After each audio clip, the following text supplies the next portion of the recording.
History tells the story of the world and of our lives. Sometimes that history goes bump in the night.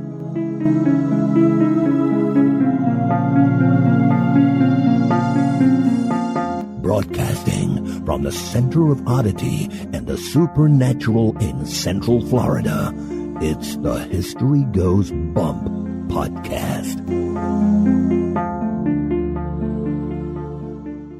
Hello, you spooktacular people. Welcome to this 109th episode of the History Goes Bump podcast. Ghost Stories for the Theater of the Mind. I am your host, Diane. And this is Denise. And Denise, on this episode, we have the most demanded location we've had thus far in the podcast. So no pressure at all on us.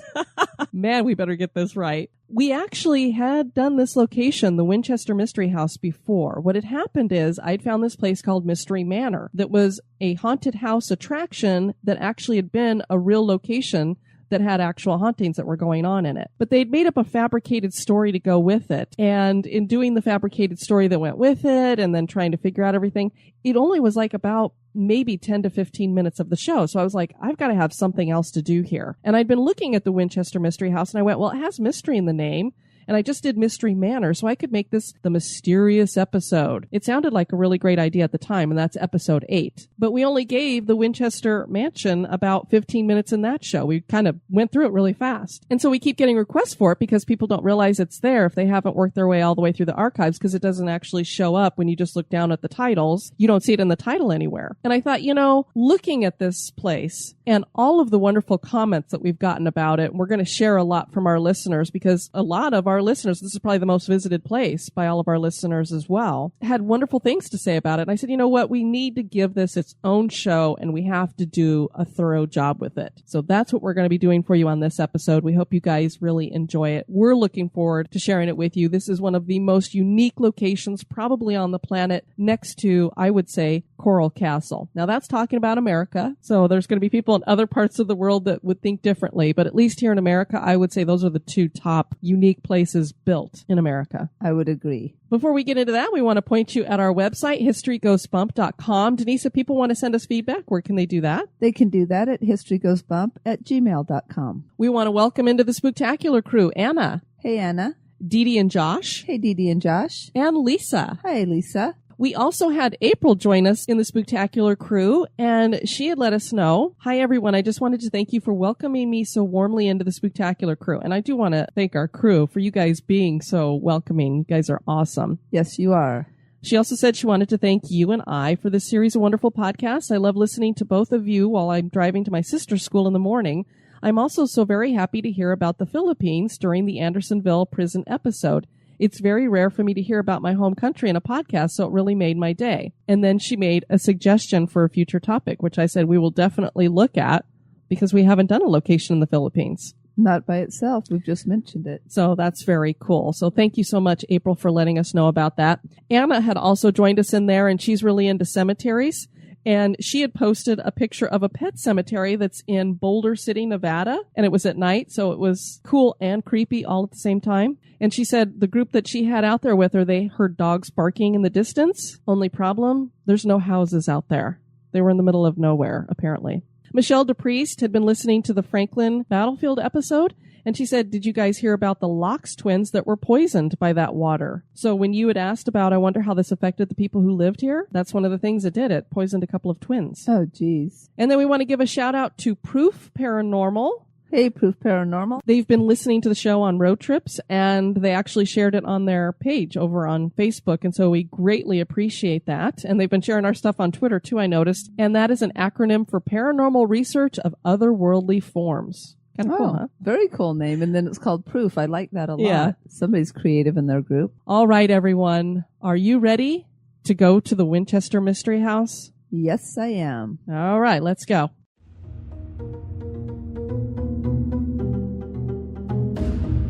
Become an executive producer of the History Goes Bump podcast for as little as $1 a month. For $5 a month, you can access exclusive content like the Haunted True Crime Bonus Cast. And for $10 and above a month, you get all that plus awesome History Goes Bump gear. Check out patreon.com/historygoesbump for more information. Or you can give us a one-time donation by clicking the donate button at historygoesbump.com.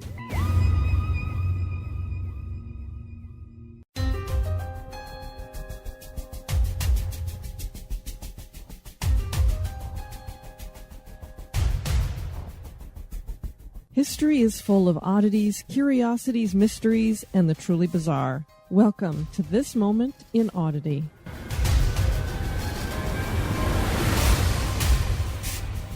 This Moment in Oddity was suggested by Bob Sherfield. The Cock Lane ghost, or as she is more commonly known, Scratching Fanny, was a haunting that occurred in 1762 in London. The story behind the haunting is scandalous. William Kent was married to Elizabeth Lynes. She had become pregnant, and tragically, she died while giving birth to their child. The heartbroken William soon took up with a new woman, Elizabeth's sister Fanny. At the time, it was forbidden by law for the two to get married. That didn't stop them from living in sin together. They rented a place from a man named Richard Parsons on Cock Lane.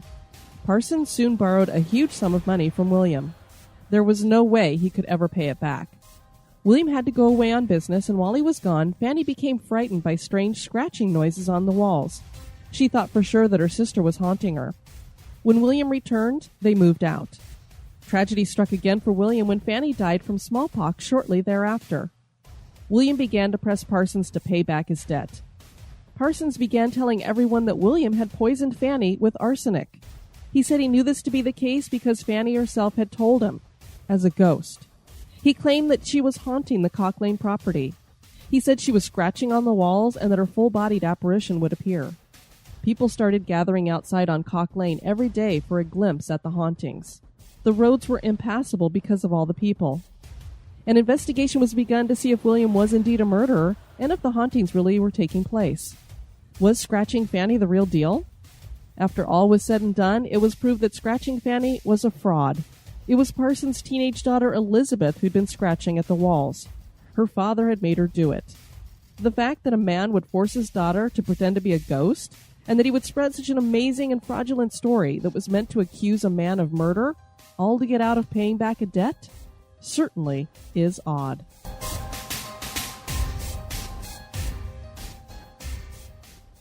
Scared yet? Boo!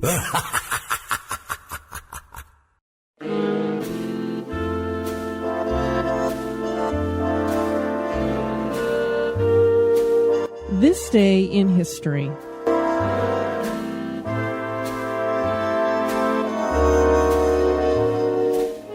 On this day, February 29th, in 1940, Hattie McDaniels became the first African-American person to be nominated for and win an Academy Award. Hattie was born in Kansas in 1893 to two former slaves. She was one of the first African-American women to be on the radio in the 1920s.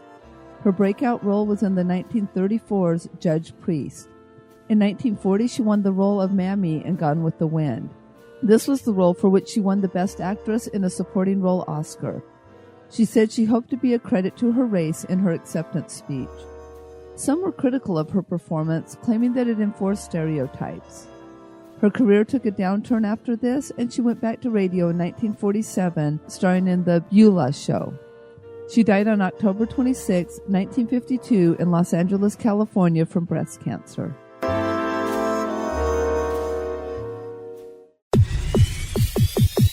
You're listening to History Goes Bump.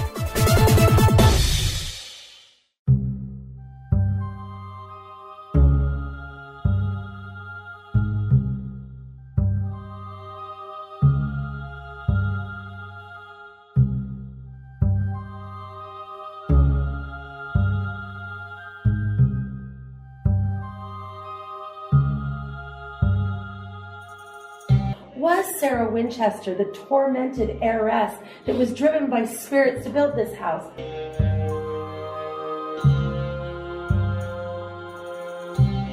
Or was she simply a slightly quirky woman who did lack architectural training and was compelled to build things like this? A door to a wall, a window to a wall, a staircase to a wall, a staircase to nowhere, a staircase to the ceiling, and even a door to nowhere.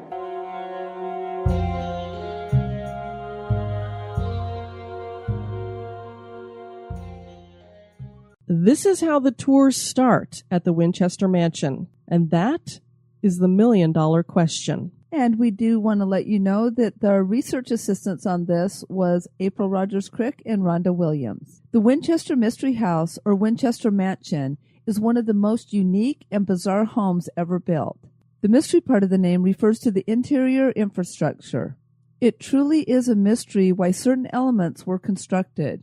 There are stairways that lead to nowhere, doors that open to walls, and windows on the interior of the house. Numerology plays a significant part in the design as well. Legends and rumors permeate the history of the home. Was the weird construction an elaborate attempt to fool spirits to keep them at bay? Many of the rumors about the house include tales of haunting activity. Tours are very popular here, and listener Ronda Williams shares her experience with the flashlight tour in this episode. Come with us as we explore the mysteries, history, and hauntings of the Winchester Mansion. The story of the Winchester Mansion begins with Oliver Winchester. He was born in Boston, Massachusetts in 1810. He originally went into the clothing business and sold dress shirts. In 1857, he purchased the Volcanic Repeating Arms Company, and he changed out the name Volcanic for his own name. From 1866 through the turn of the 20th century, the Winchester lever-action repeating rifle was a legendary part of America's Old West. It was known as the gun that won the West. The Winchester rifle was used during the Civil War and was used by American settlers. The gun helped to make Oliver Winchester a wealthy man. William Wirt Winchester was born in 1837. He was Oliver's son and was a part of the Winchester Company for his entire life. When Oliver died on December 10, 1880, the Winchester Company was worth over $3 million, and his personal fortune another $1.5 million. He left his estate in equal thirds to his wife, his daughter, and his only son, William. William married Sarah Lockwood Pardee in 1862. She was a 4-foot, 10-inch, 90-pound debutante. Big lady. Yeah, huge. She's an Amazon. Sarah was born in 1839, played the piano well, read voraciously, and spoke 4 languages. William and Sarah had one daughter, Annie, in 1866. Annie died of marasmus, a disease that prevents the human body from breaking down protein, and the afflicted person starves to death. Sarah watched her daughter starve to death until Annie passed away at 6 weeks old. She is buried in New Haven, Connecticut. It took Sarah 10 years to get past the death of her only child. In late March 1881, just 3 months after his father's death, William succumbed to tuberculosis, leaving his 1/3 of the Winchester fortune to his widow, Sarah.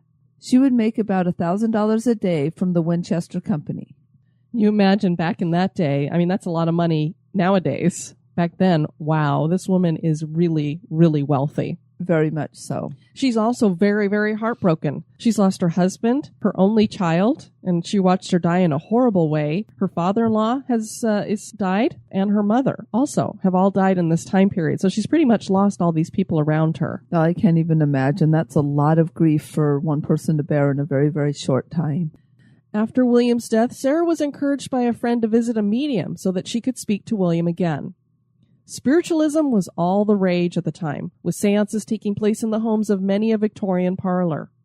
Sarah already was a superstitious woman, as will be reflected later in the design of the Winchester Mansion. The medium she consulted was named Adam Coons. Sarah explained to him that she was worried that the spirits of those killed by Winchester rifles would come after her to seek revenge. Coons supported this belief, although there was obviously no proof for this. He and Sarah both thought all the deaths in her family were because of these spirits. But disease was a part of life back then. Dying of tuberculosis was common, as we all know. Coons encouraged Sarah to sell her home in Connecticut and move to California. She did move with her sister and claimed that William guided her to the Santa Clara Valley. So here we start the whole story with the tempting of the spirits. Indeed. And of course, when it comes to the Winchester Mystery House, a lot of it is legend. So did she really visit this medium? Did he really talk to William? Is this really the information that was passed back and forth? We don't know, but based on what the house looks like when it gets done, it does seem to support that there was something going on here that she was trying to escape or deal with in some architectural way. Architectural therapy? I guess. It's a new one. Yeah, I need some architectural therapy. I love it, Denise. Sarah moved into a small 8-room farmhouse situated amongst apricot and prune orchards in San Jose, California in 1884 and became a millionaire recluse. There was something else that legend claims the medium told Sarah. He explained that when she bought her new home, she must continue construction on the place as long as she lived, so the ghosts of those killed by Winchester rifles would have somewhere to live and be pacified. Based on the interior of the house, we would think the construction was meant to confuse the ghost. Another legend says that Sarah was a spiritualist who believed that as long as she kept building onto the house, she wouldn't die. Sarah almost immediately began construction on the small farmhouse. A third, then fourth story appeared above the trees. Towers and strange abutments materialized. A fifth and sixth story were added. The ongoing building was strange enough, but the mismatched exterior architecture of the constantly growing Victorian-styled house had the locals, who loved to gossip, convinced that the widow Winchester was more than just an eccentric recluse. Neighbors would peek through the elaborate gardens. They watched the construction in amazement, but most never saw the inside. Sarah rarely invited guests into her home. You know, she never took pictures of anything either. Well, she was a true recluse. And I don't know if the picture thing was a superstition thing, too. Gossiping servants added to the stories of her eccentric, reclusive lifestyle and obsession with ghosts within the community. Sarah's neighbor and other residents of San Jose believed her as crazy as she was rich. Sarah ruled her household with a firm hand. She would often spy on her staff, and she had elaborate little ways of doing it so that they wouldn't even know that she was doing it, built into the house. Or sometimes she would just show up behind them. They'd turn around, and there she was. She'd been watching them. Oh, my gosh, that would completely, freak me out. As somebody who cleans homes for a living, if any of my clients did that, it would kind of freak me out, because I'd be like, why are you just watching me? Usually they follow me around and talk to me, because when they're little old ladies, they like to talk to you. I think sometimes some of them have me come just for that reason. That would kind of freak me out a little bit. Well, and I would be afraid to sneak up on somebody, especially if they're not paying attention, because they could end up elbowing you and taking you out. That's true. But you know what? Few of them would quit their jobs because she paid high wages. All the employees, except for her personal secretary and the butler who served dinner, were forbidden to see her unless she wore a veil. Even an accidental glimpse was instant dismissal. Servants needed maps to navigate the miles and miles of corridors. And they would have to update those regularly, I guess, because the construction was ongoing. Hidden passageways were concealed by wall panels. Behind one closet door was a solid wall. Behind another was access to 30 more rooms. Some doors opened on to unexpected dangers, such as a 2-story drop to the floor below. A fireplace chimney stopped short of the ceiling. A bathroom door was made of clear glass. Better not be going in there too late at night and having to run if you got to go. And a wide balcony that suddenly narrowed to mere inches. Whether Sarah was crazy or eccentric, she was rich, so she had the luxury of following her every desire. Sarah arrived in San Jose with $20 million, and in 1897, when Mrs. Oliver Winchester died, she inherited 2,000 more shares of Winchester stock. Sarah expected only quality materials and craftsmanship. She ordered Tiffany glass designed with her favorite flower, the daisy, French wallpaper, Belgian crystal, and West Africa mahogany. Redwood is used throughout the house. And a fun fact about that is redwood is termite resistant. I did not know that. Can you imagine a wood that's termite resistant? No, so I wonder if it's because it's kind of a rich wood. I wonder if it's the flavor they don't like, or I don't know. Maybe. Doorknobs were made of copper, silver, and gold. She also had installed an automated elevator, the first seen on the West Coast. She used only the latest technologies, including a few of her own inventions. When Sarah found a fabric she liked in town, she would buy it all up so no one else in town would have the same design. The plaster was made with horsehair, making it more insulated. We heard this in was it the Myrtles Plantation that used horsehair plaster as well? I think so. I remember talking to Patrick about that and going, ew, but it actually, it insulates it and holds the plaster together. So yeah. One fireplace is inspired by a pagoda and made from West African mahogany. The metal cupboard is the Spiritualist Society's spider web. The brick is actually Minnesota pipestone, which is used in manufacture of peace pipes, and it's etched so that it appears to be brick. Now, the interesting thing is they tell you on the tour a lot that there's these spider webs that are symbols for the Spiritualist Society.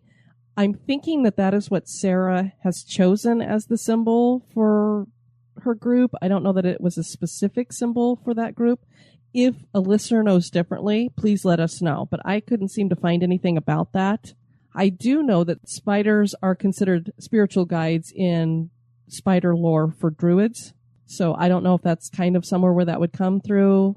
If I was to go with my own thinking, a spider web might catch the soul. I don't know. Well, in dream catchers, I mean, if you just think of dream catchers, they kind of have that web appearance. That's true. So could have some truth there. I just know that no offense to anybody out there, but I don't think I would want the spider to be my personal totem or anything. No, I don't like spiders. Not at all. Or snakes for you. Spiders and snakes, stay away. The house grew to 7 stories with the installation of an observation tower. No official plans were ever drawn up of the Victorian-style house, and the foreman, John Hanson, followed Mrs. Winchester's plans rather than common sense or his own expertise over the years, causing chaos. The floor plan changed constantly. Many structures were built, torn down, then built again. Additions stick out in all directions. New wings were erected within inches of old ones. A bell tower in the yard was eventually surrounded by the house. This made the bell tower accessible only through a secret underground tunnel. I definitely want to go see this place. I do too. The mansion is full of many oddities. One room has a gas light operated by an electric switch. Denise she's got her brows knitting together. Yes, you read that right. Okay. It's an oddity. Yes, it is. I did the oddity expression. I'm sorry y'all couldn't see it. And get ready for this next part. Another small room contains 4 fireplaces, 4 hot air registers from a central furnace, and 2 gas heaters. So that room is warm.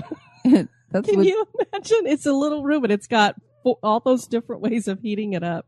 Well, maybe if there was a lot of spirits or something, maybe she wanted to keep the chill away. And she wanted to make sure that they had their preference. Are you for the gas? Are you for the electric? Or would you rather just go for the natural? Or do you want fireplace? It all? Yeah, they could turn it all on. And, especially let's, go with the gas heater and the fireplace at the same time.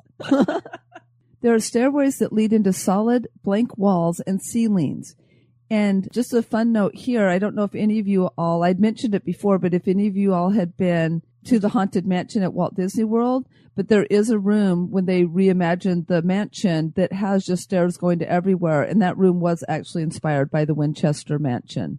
Many of the 10,000 windows open onto solid walls, and there are cupboards that open into another room like windows. There are 52 skylights, many opening into floors of rooms above them. I don't know how that makes them skylights, but okay. A little dark. Ceiling lights, maybe? Sarah had only 3 mirrors in the immense mansion to appease the good spirits. The seance room has 1 entrance and 3 secret exits. Maybe that's so the spirits can come in but can't follow her back out. Or she invited people over for a seance and she left and let them get, taken by the spirits. I don't know.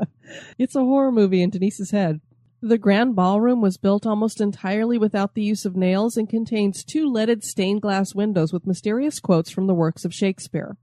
The 7-Eleven staircase goes down 7 steps and then up 11, and in the end, you remain on the 2nd floor. The switchback staircase is a winding staircase with 44 steps.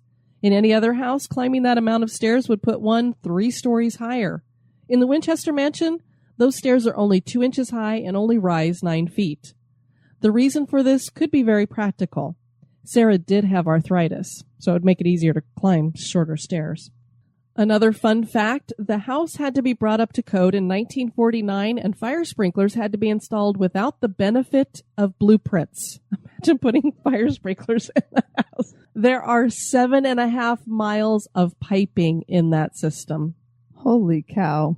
And then there is the number 13. Dun, dun, dun. Your favorite number, Denise. You're going to love this woman. I already actually like her a lot. I mean, she might be eccentric and a little bit crazy, but those are, I tend to like those people. So almost every room is paneled with 13 sections. Almost every stairway has 13 steps. Most of the chandeliers have 13 lights, and most of the outside rooms contain 13 windows, and there are 13 bathrooms. Nearly all the windows contain 13 panes of glass. There are also 13 hooks each with a robe hung on it. And that's in the seance room. Okay, that sounds really cool, but I'll let Patrick check that one out for me.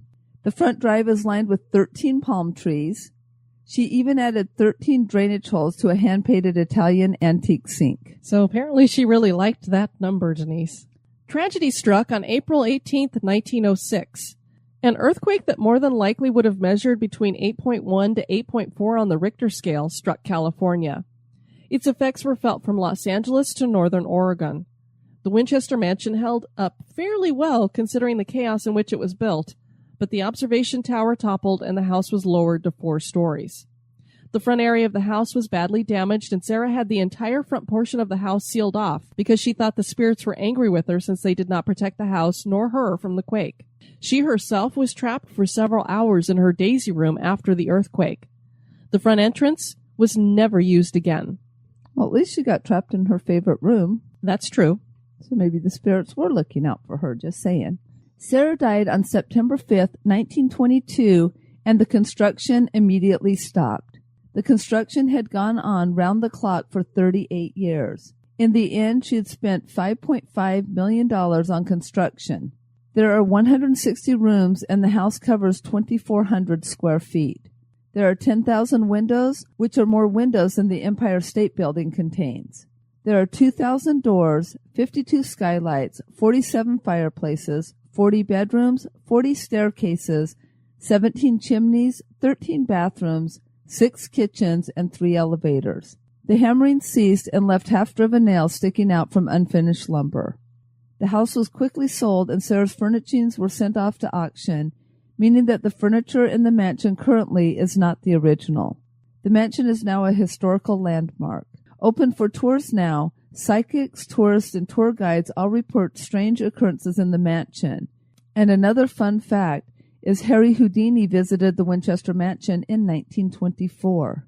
And apparently he went into the seance room. We're not sure what happened there, but he was always checking into those seances, seeing if they were the real deal. And I don't think it was necessarily, a lot of people said he was going around to debunk all of that. He did debunk a lot, but I think he truly was searching to see if there was this afterlife. Yes, and the thing, just looking and reading all that and how the construction was constantly going on, I have a feeling Sarah might have started out as eccentric, and all the construction probably drove her crazy. I get so stressed out when there's construction and walls and banging and hammering. Could you imagine that for 38 years straight, never stopping? That would make me nuts. No. And of course they didn't have power tools back then, so it wouldn't have been quite as bad as it is nowadays with the saws and things going, but still the hammers pounding and stuff would get a bit old after a while, I would think.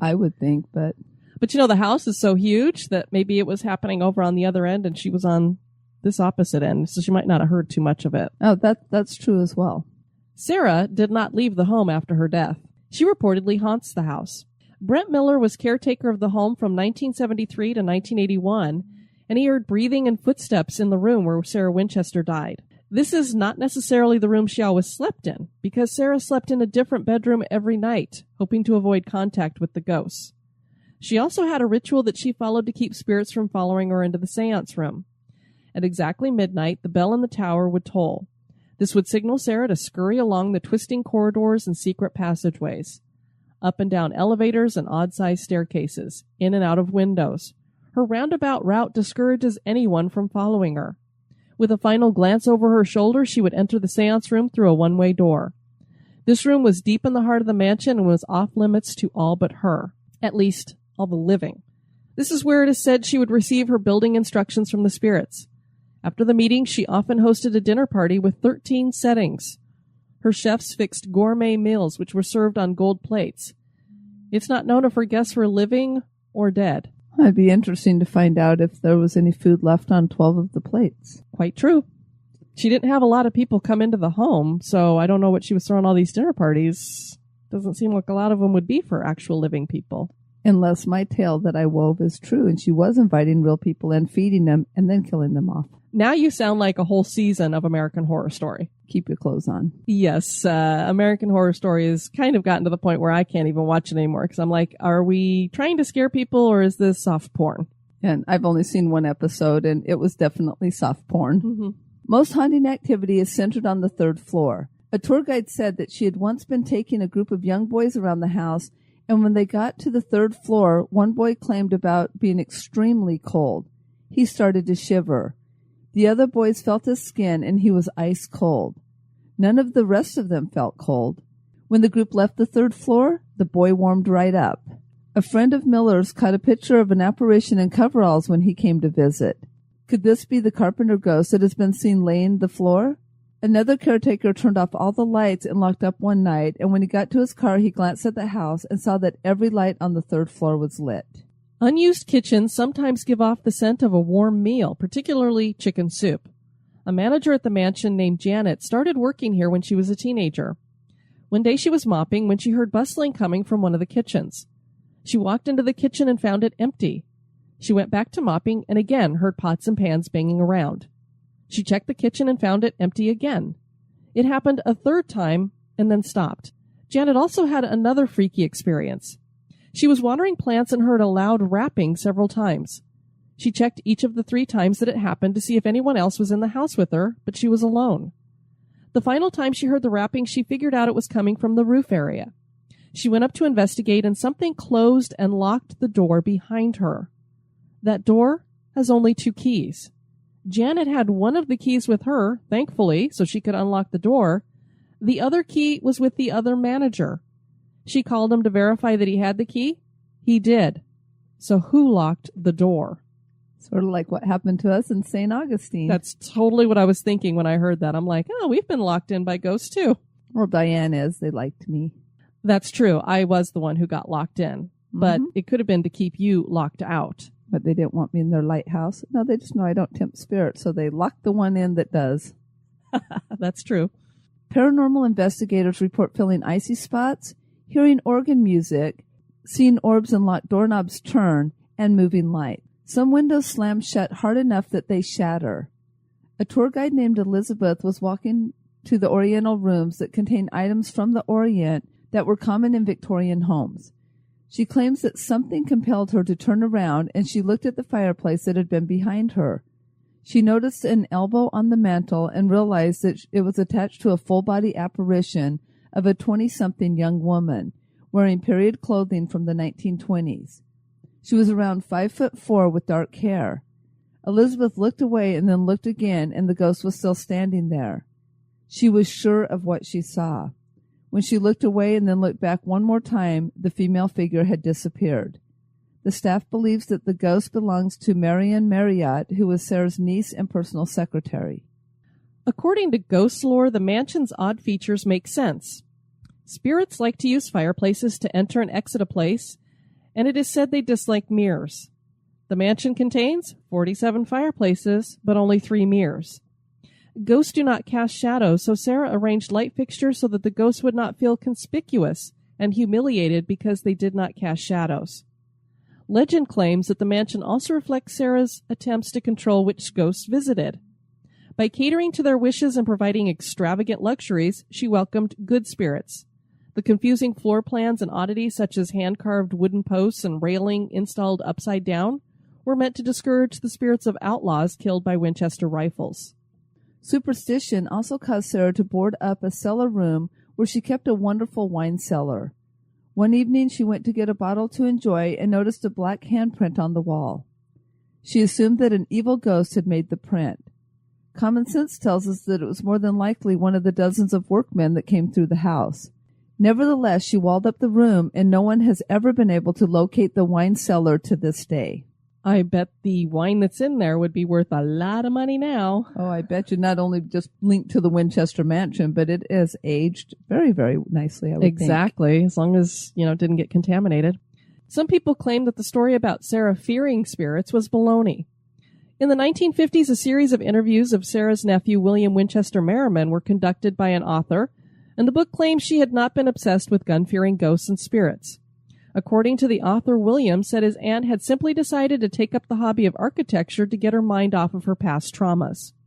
The author also claims he explained that many of the bizarre things in the house had been added after her death to make the house more intriguing when it opened for public tours. This story also claims that she had actually lived in a houseboat at the tip of San Francisco Bay at times.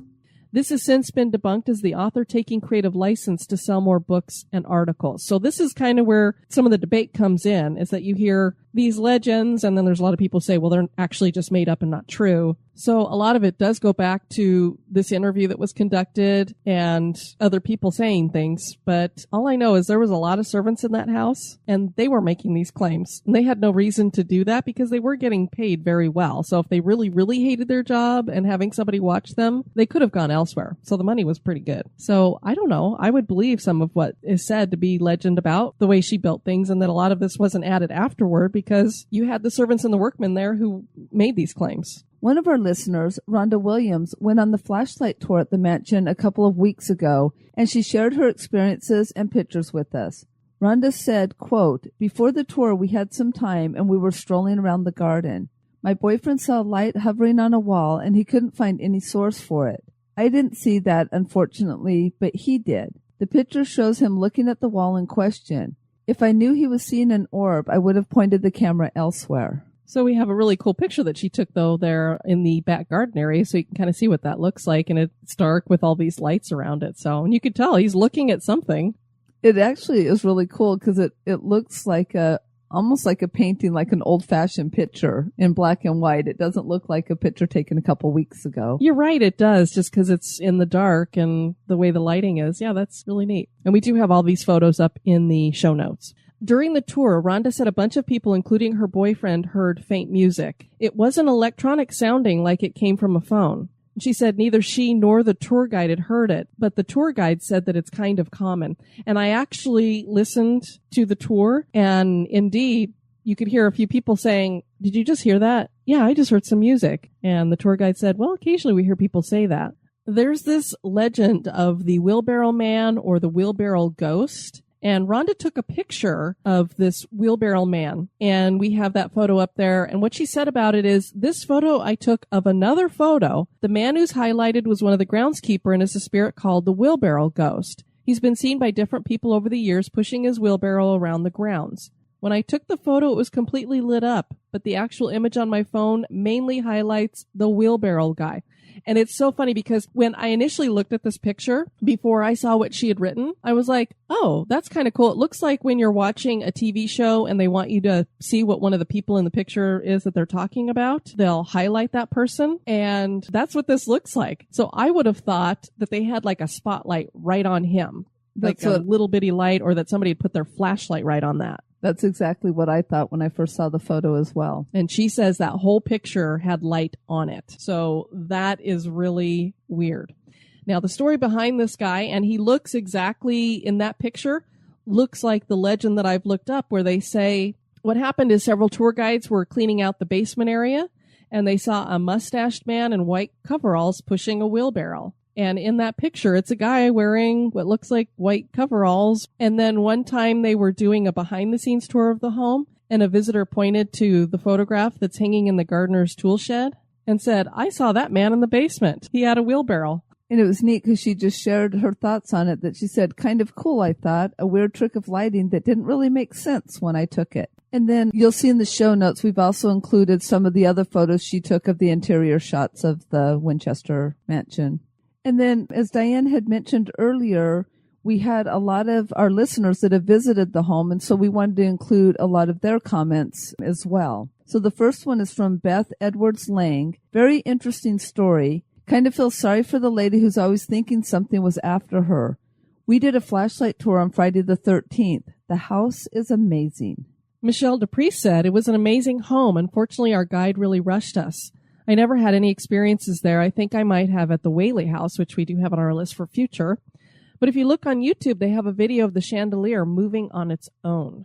Shelley Emery, what a place. Windows in the floor, doors that open to walls, doors that open to 3 stories drop, etc., etc. I didn't have any experiences, though, but what an amazing place. April Garachi, I hope I got that last name right. "It's so gorgeous. The architecture alone is worth the visit, but the history and supernatural stories make it even better." From Leanna Sapien, amazeballs, and it's short person friendly. My brother felt the presence behind him during a tour when he was behind a door that had no knob on his side. Regardless of the creepy, it's just a fun house. And Lisa Linderman said, I went in the summer of 2014, took the regular tour and the behind-the-scenes tour. I never felt creeped out or scared, had no experiences except for missing a bottom stair and falling into a post. Well, she bumped into something. Something went bump. A post. To say I fell in love with the place is putting it mildly. So beautiful, and I actually found it quite peaceful. I am determined to go back, and if I could swing it, I would probably stay overnight. Incidentally, I was strongly persuaded both by the tour and by some poking about that the being pursued by ghosts was either entirely fabricated or at least extremely exaggerated. She was unbelievably rich, bored, lonely, and eccentric. And possibly a Freemason. That would explain some features of the house, too. I love Sarah Winchester and her amazing house, but Dean will always be my favorite. There is no doubt that the Winchester Mansion reflects the eccentric nature of a fascinating woman. Did she really fear bad spirits? Did she take construction advice from friendly spirits? Is she still in her home in the afterlife? Have other spirits made this mansion their home? Is the Winchester Mystery House haunted? That is for you to decide. Well, it gives us a reason to go to San Jose. Absolutely. I so want to see this house in person. My mom has actually been to the house, but she said it was outrageous when they went to go visit the inside. And I said, well, wait till you hear about us going to the Biltmore. We hear that's pretty expensive too. So she only saw the outside of it, but she said it was amazing just looking at the outside. Yeah, we're gonna spring for the money to go in for sure. Oh, you have to go inside. I'm like, Mom, are you crazy? All right. Well, we are coming into the month of March. We're going to have a little something called March Madness, which will be a surprise to all of the listeners. So you'll have to wait to find out what's happening there. We do have 6 fabulous locations up for this next month. That means we're only going to be putting out 6 shows. We want so much to give to you guys and get to all of the locations that you've suggested. And we just want to put out all these shows. But sometimes we get a little bit overly zealous. A little thinly stretched. And I told Denise this month, I guess would be February, that I was starting to get to where I wasn't enjoying doing the show anymore because it was every moment of the day. I would wake up early with her, work on it, go work for 8 hours or what have you, come home and be doing that as well. And sometimes we were even sitting at the dinner table working on it. So I was like, this is too much, even with the research crew helping out as much as they have been. They have lives too, so they can only do so much. And so I said, you know what? We need to dial this back until I'm able to start replacing some of the homes that I'm cleaning with doing more of the History Goes Bump stuff. So we're taking it back to where we had it originally, where it was about every 5 days we were putting up a show. So we'll be doing that till we reach our next goal at Patreon, which is the $1,200 level. And that way I can start doing my real job, J-O-B, as they say, part-time, and then I'm already doing this full-time, so then I can really put more focus into doing this full-time, and then we'll get ourselves up to about 9 to 10 shows with that. Next up is going to be the Felt Mansion, and this was suggested by our listener, Becky. And then we have 3 reviews to share, and we're going to start with the worst to the best. That's the best way to do it. So we got a 2-star review, Denise. Oh, no. And this is Dr. Katzebrow. Can't understand Denise. Interesting show, but I can't understand the co-host Denise. She has a voice that is not well suited for a podcast show. She's muffled and has a lisp. Would be better if they got a new co-host. Well, Denise, at least he didn't say you were just beyond annoying. Nope, you might have to cut me off like gangrene. Dr. K. First, the co-host is my wife. And I've been listening to that beautiful voice for 21 years now, and I will never get tired of hearing it say, I love you. Oh, thank you, honey. Number 2, the thing that you're referring to as a lisp, I guess, would be what most people think is her accent. And Denise, where does your accent come from? I have no idea. Because you're from? Utah. And most of us love it. And as a matter of fact, it's a Moormeyer trait. Her 3 brothers and her father all sound exactly the same. This is true. And third, if we were in a bar and I hadn't been trained in Taekwondo with the tenet, I must never misuse Taekwondo, I'd punch you, sir. Oh, honey, don't punch nobody, but thank you. So here's a little funny insight. When we got the 3-star review that was about Denise that said that her voice was just beyond annoying, I had read it out loud to the listeners, but Denise was not here, so I didn't let her know that we had gotten that because I didn't want her feelings to be hurt. Well, you guys are so amazing that everybody jumped in and was saying, how dare that person say that about Denise? And we love her, and just going on and on about how much you guys love Denise. And so, of course, she comes to me and goes, well, what are they talking about? So I had to tell her about it. So here again, I was like, okay, I am not telling her about this 2-star review. Well, we have such wonderful listeners that here's Miss Lindsay giving us a 5-star review. Obsessed. I love this podcast. I'm obsessed with this podcast. I appreciate the variety and well-researched history. To the jerk who tagged on Denise, I appreciate her voice. This duo is amazing. So I had to tell you because I was like, well, when I read that review, she's going to be like, what's she talking about? Well, and I got to love it how much you try to protect my feelings. So thank you. But I can take it. Yes, you can. Not that I'm encouraging a lot of people to come and leave 1 and 2-star reviews and talk about how much you hate me, but occasionally I can handle it. And finally, we have Steffi Face 39, 5 stars, great work. The ladies do a great job with their research on the locations and history. They have a remarkable rapport with one another and their occasional guests. Early recordings sound as you would expect, early recordings to sound, quality, etc. So I'm not sure why some reviewers are surprised. So for those people who are sensitive to things like that, try listening new to old because this podcast is totally worth sticking with. Thanks, Steffi. We appreciate that. Thank you. We want to thank you guys for tuning in for this episode. I have been your host, Diane. And this has been Denise. You take care now. Bye-bye. This episode has been brought to you by our executive producers. We'd like to welcome new executive producers, John Mueller and Amy Martinez. Thank you. Fan of the show? Subscribe to the show on iTunes, Stitcher, or your favorite podcast catcher. We would greatly appreciate your review at iTunes as well to help the show grow. Thank you. Societies rise and societies fall. When the time comes, one society steps forward to build a better future. The Wicked Library, Kettle Whistle Radio, Night Story Podcast, Prog Watch, Red Horse Radio, The Lift, History Goes Bump, Listen, The M Writing Podcast, Society 13, Rebuilding Society, one podcast at a time.